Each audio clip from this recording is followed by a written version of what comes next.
నాకు తిట్టబుద్ధి అయితే లేదు కానీ తిట్టక తప్పలేదు. తిట్టుడు కాదు, మీరు ఆత్మవిమర్శ చేసుకోవాలి.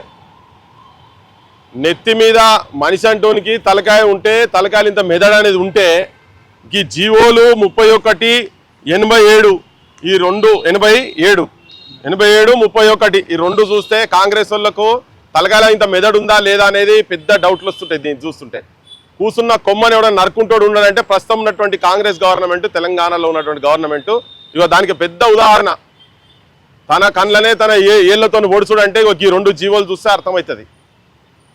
లేని పంచాయతీని ఎత్తి మీద పెట్టుకుంటారు, మీకు మీరే కింద నీళ్ళు తెచ్చుకుంటారు.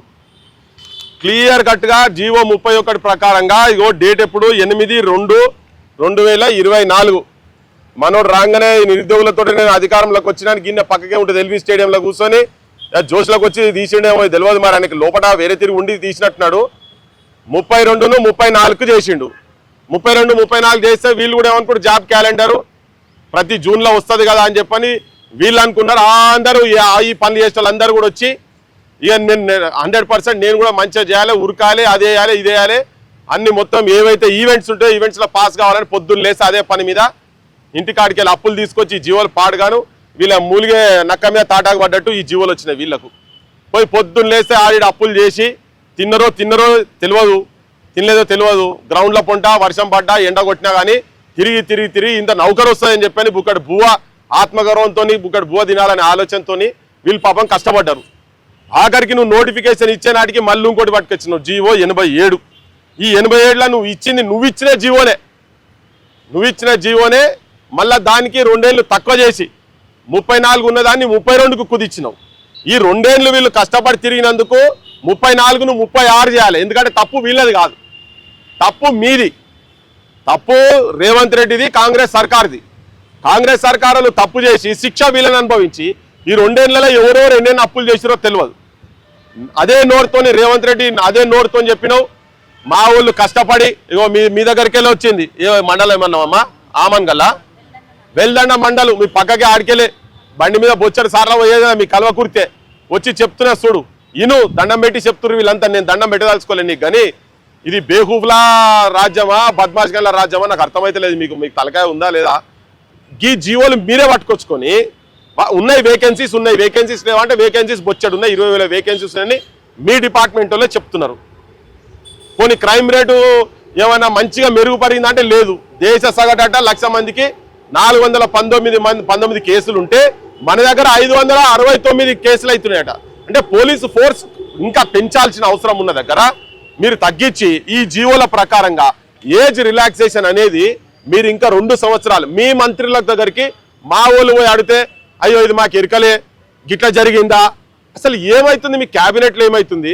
ఇంకా ఆంధ్ర శ్రీనివాసరావు అట, మరి శ్రీనివాసరావు నిన్ను ముంచటందుకు వచ్చిండా రేవంత్ రెడ్డి తెలుస్తలేదు. చాలా డిపార్ట్మెంట్లో ఎక్సైజ్ డిపార్ట్మెంట్లో కూడా గట్టే పంచాయతీ ఉన్నదట, నేను అది మళ్ళీ చెప్తా. కానీ వాళ్ళు తీసుకొచ్చి నిన్ను ముంచుతున్నారు, నీకు తెలుస్తలేదు అది. ఇది నాకు తెలిసి ఎవరన్నా ఇప్పటికీ కూడా చూసేటోళ్ళంతా ఇప్పుడు చాలా మంది మేధావులు ఉన్నారు కదా, వీళ్ళ దగ్గరకు వచ్చి తిరిగినోళ్ళు ఉస్మానియా బిస్కెట్లు, ఆల్ఫా ఛాయలు, బిర్యానీలు తిన రాహుల్ గాంధీ అంత తలకాయలు ఉన్నోళ్ళే కదా, పెద్ద దేశం ఇష్యూలు మాట్లాడుతారు కదా మీరు. ఇది మీరిచ్చిన జీవోనే. మీరు ఎట్లాగో వచ్చిన సంవత్సరంలో 2 లక్షల ఉద్యోగాలు ఇస్తానన్నారు, అది ఇయ్యలేదు. పోనీ ఉన్న వేకెన్సీస్ 19,000 ఇస్తారంటే అది ఇయ్యలేదు. ఆఖరికి ఇచ్చిన దాంట్లో కూడా మీరిచ్చిన దాన్నే మీరు వెనుకకు పోవడంత బుద్ధి తక్కువతనము, మెదడు తక్కువ వేసాము నాకు తెలిసైతే ఎవరికి ఉండదు. మీకు మీరే బంగారు పల్లెలలో పెట్టి అధికారం వేరేటోళ్లకు ఇచ్చేటట్టున్నారు మీరైతే. ఆల్రెడీ అయిపోయింది మీ కథ, అది అయిపోయిందిలే. కానీ కనీసం ఇప్పటికన్నా సోయికొచ్చి దీన్ని మళ్ళీ ఇష్యూ కాకుండా చూసుకొని దీన్ని వీళ్ళు దండం పెట్టి అడుగుతున్నారు. ఎందుకంటే ఎంత దండం పెట్టి ఎందుకు? 2 ఏళ్ల నుంచి పాపం ఇబ్బంది పడి వాళ్ళు కష్టపడి చదువుకుంటారు కాబట్టి కనీసం వాళ్ళ కుటుంబాలు మళ్ళా ఏమన్నా ఇంత నౌకరు వస్తే ఇంత సుఖంగా తినేటందుకనే ఆలోచనతోని కొంతమందికి నేను పోలీస్ జాబ్ మీ వాళ్ళు బాగా ఉచిత సలహాలు ఇస్తున్నట. వేరే జాబులు ఉన్నాయి కదా ఏజ్ ఎక్కువ దానికి ప్రిపేర్ కారాదు అని ఉన్నాయి. ఫస్ట్ నువ్వు చెప్పింది చేయరాదు, నువ్వు ఏం జీవోలు ఇచ్చినావో అది నీ జీవోల ప్రకారంగానే నిలవడం అని చెప్పి అడుగుతున్నారు కదా. రేవంత్ రెడ్డి గారు క్యాబినెట్ వీళ్ళు ఆల్రెడీ సీతక్క దగ్గర పోయినట, ఇంకెవరి దగ్గర పోయారు మీరు? అధికార కాంగ్రెస్ ఎమ్మెల్యేలు అందరి దగ్గర పోయినట, మరి మినిస్టర్ల దగ్గర పోయినట, ఒక మంత్రి అయితే అంటున్నట మీరు ఎట్లనే చేసి అందరు ఎమ్మెల్యేలతో చెప్పిర్రు అని. అంటే మరి మంత్రులకు క్యాబినెట్ మీటింగ్ లా కనీసం మాట్లాడే స్వేచ్ఛ కూడా ఇస్తలే రేవంత్ రెడ్డి. నువ్వు ఆ మంత్రి నోరు తెరిచి మాట్లాడాలి కదా. క్యాబినెట్ మీటింగ్ కాకపోతే ఇంటికాడ పోయి కూర్చోవాలి. పిల్లలు వచ్చారు మన దగ్గరికి, మన ప్రభుత్వమే అప్రతిష్ట పాలవుతుంది. ఇది గింత మోసం చేయొద్దు ఇట్లా. మనము ఇంకా అవసరం మనం 2 ఏళ్ళు పెంచేది పోయి 2 ఏళ్ళు తగ్గించిన మనము అనేది మంత్రి కూడా, ఒక మంత్రి పోయి నీ ముంగట వచ్చే మాట్లాడే స్వేచ్ఛ లేదంటే ఏం క్యాబినెట్లో ఏం మంత్రులే మీరు? రాజీనామా చేసి బయటికి రాండి. ఎందుకంటే ఎన్టీ రామారావు కాళ్ళు మొక్కించుకున్నట్టు నువ్వు అట్లనే తయారైనావు అయింది రేవంత్ రెడ్డి. అంత చీకటి రాజ్యం అయిపోయింది తెలంగాణలో. మంత్రులకు స్వేచ్ఛ లేదట.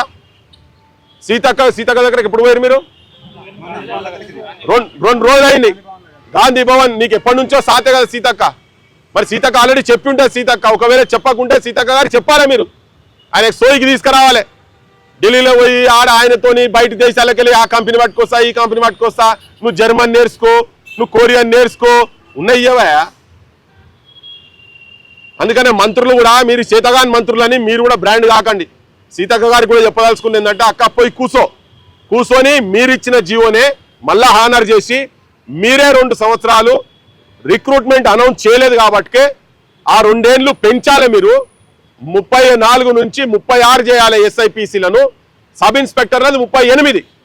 గంత ఏజ్ అయినాక వీళ్ళు ఉరుకుతారంటే ఉరితేనే కదా జాయిన్ అయ్యేది, ఉరితేనే కదా వాళ్ళకి పోస్టులు వచ్చేది. లేకపోతే వస్తాయా? ఇస్తారా మీరు? ఆ లాంగ్ జంపులు, హై జంపులు అన్ని వాళ్ళు ఉరితేనేగా చేసేది. ఉరుకుతా ఫిట్నెస్ ఉంటేనే ఇయ్యిండ్రు కదా. అందుకే పోయి వెంటనే ఆ పని చేయాలి. దాంతో పాటుగా 20,000 ఉద్యోగాల దాని మీద కూడా రీకన్సిడర్ చేయాలి. అది కూడా చేయాలని చెప్పని మీ అందరికి విజ్ఞప్తి చేస్తున్నాం. లేకపోతే ఆ లాంగ్ జంప్ ఆల్రెడీ రఘు చెప్పిండు కదా, ఆ 4 దాన్ని కుదిచ్చి తక్కువ చేయాలనేది. సో అది కూడా ఇంప్లిమెంట్ చేయాలి. ఇంకొకటి దారుణమైన అన్యాయం కొన్ని జిల్లాలకు జరుగుతున్నది. మొన్న యాదాద్రి కాడికి పోతే 600 వేకెన్సీస్ ఉన్నాయట. కానీ వాళ్ళకు 6 ఉద్యోగాలు కాదు, 1 ఉద్యోగం కూడా నోటిఫికేషన్లో రాలే. ఒక ఫైర్ డిపార్ట్మెంట్ తప్ప దేంట్లో రాలేదట. అట్లనే హైదరాబాద్ అదే సమస్య ఉన్నది, రంగారెడ్డి కూడా అదే సమస్య ఉన్నది. 3 జిల్లాలకు 1 వేకెన్సీ కూడా లేదు. ఆ వేకెన్సీస్ ఇమ్మీడియట్ గా దాన్ని కూడా రీకన్సిడర్ చేసి, ఇంకోటి హైదరాబాద్ లో కూడా ఈ శ్రీనివాసరావు ఎవరైతున్నారో ఆయనే ఆంధ్రాయనే కాబట్టి ఇక్కడ ఆంధ్రాకెళ్ళి వచ్చి సెటిలర్స్ నే అందులో సొప్పియాలనే ప్రయత్నం చేస్తున్నట్టు తెలుస్తున్నది. దీని మీద ఇప్పుడు మా ఊళ్ళకు బీజేపీ వాళ్ళకు చిన్నగా కోడి చెరువు గురించి పవన్ కళ్యాణ్ దగ్గరికి మేము పోతే ఆయనకు బాగా నొప్పొచ్చి ప్రెస్ మీట్ పెట్టి పవన్ కళ్యాణ్ అట్లా ఇట్లా అని మాట్లాడిన పెద్ద మనిషి. ఇప్పుడు ఇంతమంది 3 లక్షల మందికి ఈ జియోలు గవర్నమెంట్ ఇచ్చి అక్టివిటీ చేశారంటే సోయి లేకుండా మీరు మాట్లాడాలి కదా బయటకు వచ్చి. సరే మీరు మాట్లాడినా మీరు రాజకీయం గురించే మాట్లాడతారు. టీఆర్ఎస్ వాళ్ళు మన లావు మీటింగ్ పెట్టారు కదా, ఏమైంది మరి? 19,000 20,000 ఎందుకు సాధించలే? ఎందుకు మీ ఎమ్మెల్యేలు అంతా రాజీనామా చేస్తలేరు? ఆ రోజే చెప్పిన నేను, ఈవెన్ దిల్షనార్కి వచ్చినప్పుడు చెప్పిన, మీ రాజకీయ పార్టీ చుట్టూ పోకండి, మీరే ఇండిపెండెంట్ గా మీటింగ్లు పెట్టండి అని చెప్పండి. అయినా పోయినరు. లేదు, అసెంబ్లీ సాక్షిగా వచ్చి ముంగడికి వచ్చి ఇక్కడ కూర్చొని మీరు ఆమరణ దీక్షకు చేయండి. 20,000 ఉద్యోగాలు 80% రావాలి. ఈ ఏజ్ రిలాక్సేషన్ కూడా ఈ పిల్లలు వస్తే కేసులు పెడతారు అని భయపెట్టిస్తారు కదా.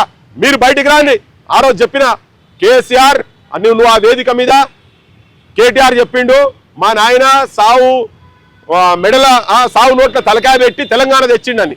ఇప్పుడు నువ్వు అంటే కేసీఆర్ సచ్చుడో తెలంగాణ వచ్చుడో అని అన్న వాళ్ళైతే బక్వాసం ముచ్చట వదిలేసే. కానీ ఇప్పుడని అనువా నీకు ఉండేది ఉంటే మీ నాయన చెప్పు, పోయి ఆడికెళ్ళి చెప్పు, మీ నాయన చెప్పు, కేసీఆర్ సచ్చుడో నిరుద్యోగులకు ఉద్యోగాలు వచ్చుడో అనే నిదానం తీసుకొని వచ్చి ఈ స్తూపం కాడ కూర్చోమని చెప్పు.